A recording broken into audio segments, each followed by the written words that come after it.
Hi, this is Jim Henderson with Innovative Integration. This is the ePC-Duo. The ePC-Duo is an embedded PC with two built-in XMC carriers. There are many great features in the ePC-Duo that will jumpstart your embedded systems development, allow you to do high-speed signal capture, digital up and down conversion, processing both in FPGAs and in the embedded i7 quad-core processor. Let's take a few seconds and look those features over. This is the front panel of the ePC-Duo. Shown on the front panel are two XMC sites. These were the two XMC module front panels would egress out of the assembly. There's also a mezzanine expansion card shown here. This mezzanine expansion module is what exposes the J16 signals from each of the two XMC module sites to the outside world.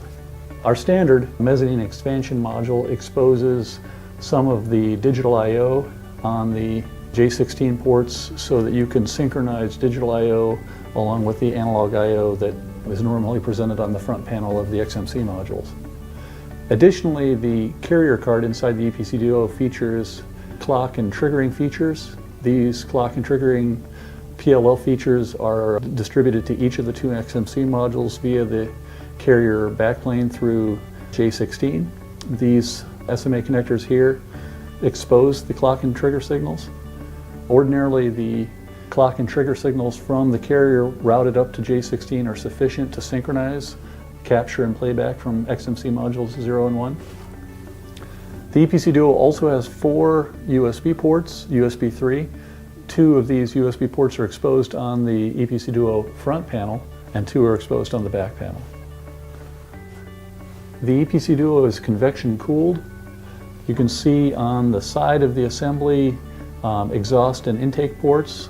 This side is the exhaust side. The other side has similar perforations that are for the intake. This is the rear of the ePC-Duo. Here we have a number of the digital back-end connections. Included in the digital back-end connections are 2 10 gigabit Ethernet ports.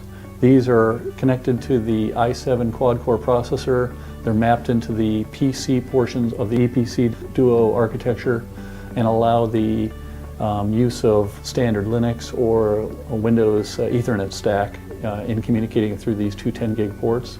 There's also a 1 gig link, which would typically be connected to your low-speed network. There's sort of a broad connectivity network versus the data network presented on these two high-speed Ethernets. The ePC-Duo trigger and clock features include GPS synchronization for the two XMC modules or IEEE 1588. And if you elect a 1588 linkage, this is the Ethernet connection here.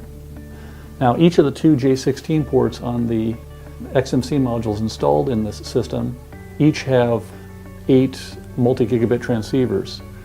These multi-gigabit transceivers are exposed to the back panel of the ePC-Duo here through 2 QSFP connectors, each for each XMC module. So there's a total of 4 QSFP connectors for the 2 XMC modules.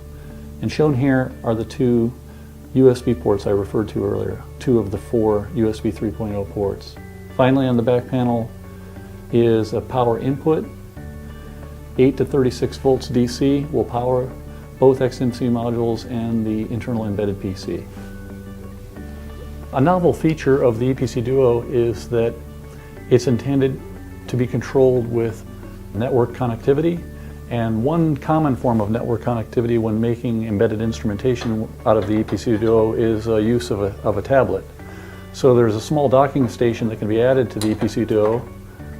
It slips in here. You take a tablet similar to this Nexus 7. It can be docked right in front of the ePC-Duo, and when you want to remotely control the ePC-Duo, you can simply launch your Android or iOS application, undock the tablet, and control the device.